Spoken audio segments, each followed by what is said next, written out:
안녕하세요. 한강이지 부동산에 근무하는 오들입니다. 오늘은 제가 이제 혼자서 방송을 하게 되었습니다. 그래서 2020년부터 달라지는 부동산 제도가 몇 가지 있어서 이제 여러분과 함께 같이 살펴보기 위해서 방송을 하게 되었습니다. 그래서 저희 한강이지 부동산 이제 블로그에 네이버 블로그에 보면은 이 자료가 올라가 있거든요. 그래서 뭐 요 부분 한번 살펴보셔도 되고요. 제가 이제 여기 영상 찍는 거를 유튜브에 올리니까 그 부분으로 이제 확인하셔도 되고 뭐 여러 가지가 있는데 그 중에서 몇 가지만 추렸어요. 그래서 빠진 부분이 있는 거는 차후에 한번 더 체크를 해서 이제 내용을 살펴보도록 하고요. 지금부터 이제 어떤 부분이 바뀌었는지 한번 살펴보도록 하겠습니다. 이렇게 제가 이번에는 파워포인트로 이제 만들었습니다. 한번 보겠습니다. 2020년 달라지는 부동산 제도 해서 첫 번째 장기 보유 특별공제가 조금 변한 부분이 있더라고요. 그래서 9억 원 초과 고가 주택을 양도했을 때 어떻게 되느냐? 그전에는 거주를 안 해도 되고 2년 보유를 했잖아요. 근데 이제는 2년 이상 거주를 해야만 이제 최대 80%까지 10년 보유하신 분은 이제 80%까지 이제 받을 수 있게 되는 부분이 있고요. 그다음에 만약 2년을 거주를 못했다 그런 경우에는 이제 30%까지 이제 특별 공제를 받을 수 있는 부분 이제 체크하셔야 될 것 같고요.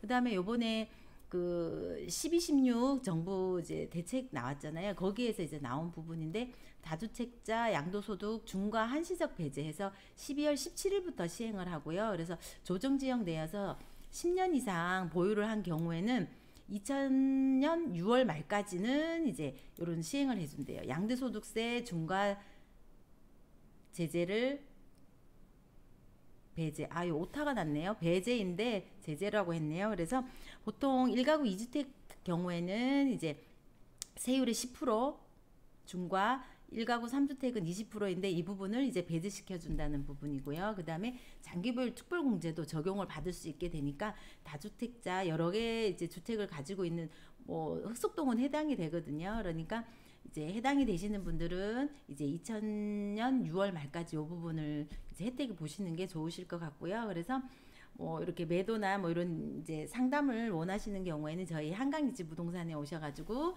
이제 한번 상담을 받아보시면 좋으실 것 같습니다. 그리고 세 번째로 전세자금 대출 부분이 조금 이제 뭐 금지되거나 안 되거나 이런 부분이 있어요. 그래서 대출 후에 이제 9억 원 초과하는 주택을 매입했을 경우나 아니면 2주택 이상을 보유하게 되는 경우에는 어떻게 되느냐.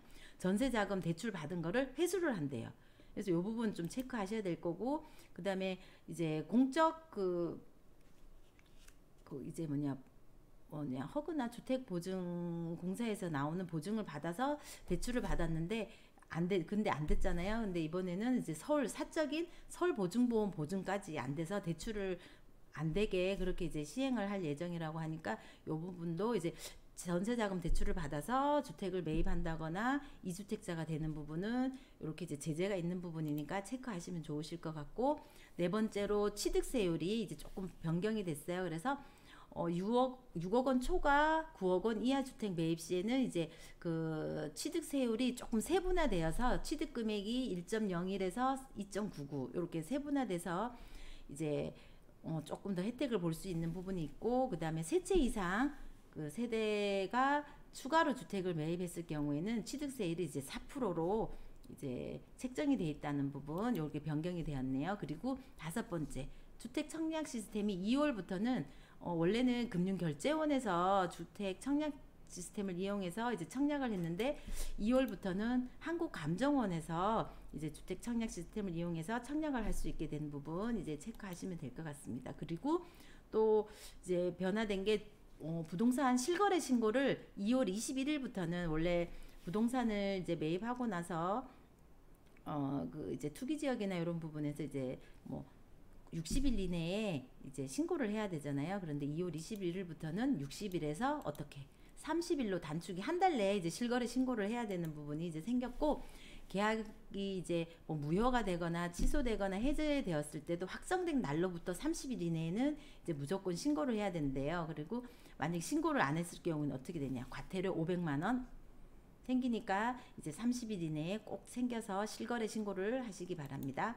그리고 이제 실제 계약을 안 했는데 계약한 것처럼 거짓 신고를 하는 경우가 있어요. 그런 경우에는 과태료 300만 원 나오니까 이 부분도 이제 체크해서 하시기 바랍니다. 그리고 이 부분 이제 저희가 부동산을 하고 있으니까 중요한 부분이죠. 중개보수 부분에서도 좀 내용이 이제 바뀌었습니다. 그래서 우리가 계약서를 쓸 때 보면은 이제 계약서도 나가지만 중개대상물에 대한 확인 설명서라는 거를 받으시잖아요. 거기에는 이제 뭐 주택의 뭐지 상태, 그다음에 주위 환경 뭐 이런 것들을 적잖아요. 근데 그거 외에 보면은 여기 보면 중개보수가 적혀 있어요, 중간에. 그래서 그 부분에 대해서 이제 중개보수를 그거에 대한 분쟁이 좀 있는 부분이 있으니까 이번에 반영이 됐나 봐요. 그래서 그 계약서를 쓰면서 중개보수를 명확하게 얼마로 받겠다. 보통 보면은 이제 9억 원 초과가 되고 나면은 이제 0.9% 내에서 협의한다 뭐 이렇게만 되어 있지 뭐 실질적으로 얼마가 지급된다든지 이런 협의를 하지는 않고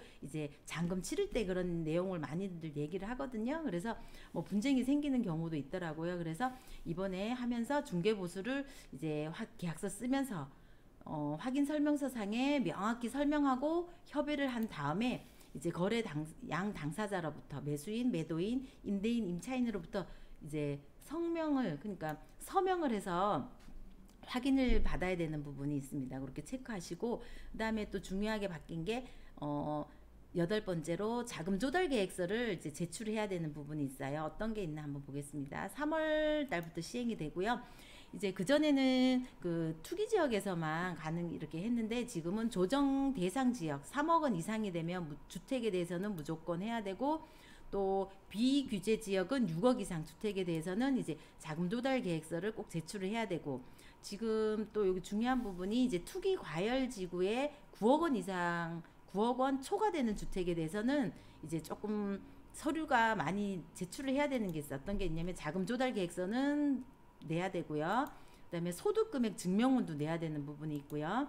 예금 잔고도 얼마 있는지 이런 부분 체크해야 되고 전세 계약 등 객관적인 증빙 자료를 제출을 해야 되는 부분이 이제 새로 생기게 되었습니다. 그전에는 이제 3억 원 이상이 되면은 자금 조달 계약서라고 해가지고 뭐 대출을 얼마 받는다든지 나는 예금이 얼마 있다, 현금 얼마 있다 이렇게 적어서 사인해서 내면은 그걸로 이제 신고로 끝났거든요. 그런데 지금은 객관적인 증빙 자료를 제출해야 되는 부분이 있으니까 이 부분 이제 알고 계셔야 될 것 같습니다.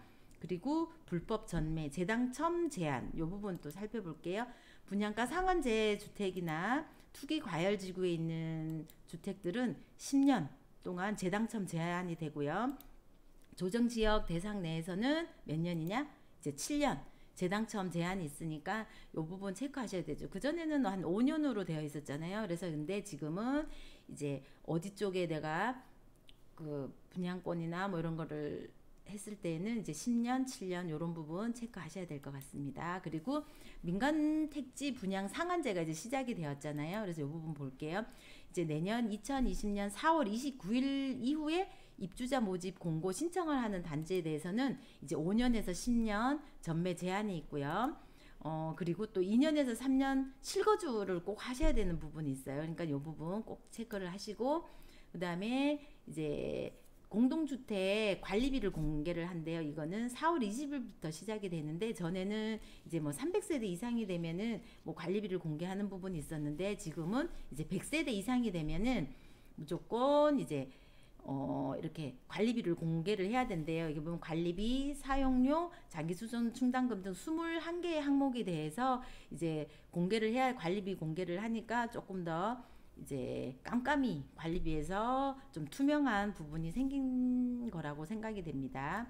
그리고 또 중요하게 또 체크하셔야 될 부분이 이제 12번째로 주택임대소득에 대해서는 소득세 신고를 해야 되고 또 사업자 등록을 내야 되더라고요. 그건 언제까지 하냐면 6월 이제 1일까지 소득세 신고를 해야 되는 부분이 있고요. 그래서 이건 금액이 얼마 되냐면 연 2천만 원 이하의 임대소득, 그전에는 2천만 원 이하가 되면은 이렇게 신고를 안 했잖아요. 그런데 이제 바뀌어서 2천만 원 이하인 주택 임대 소득도 이제 세무서에 소득 신고를 해야 되는 부분이 있습니다. 그래서 이 부분 체크하시고 만약에 그 사업자 등록을 또 요 자료가 하나 빠졌네요.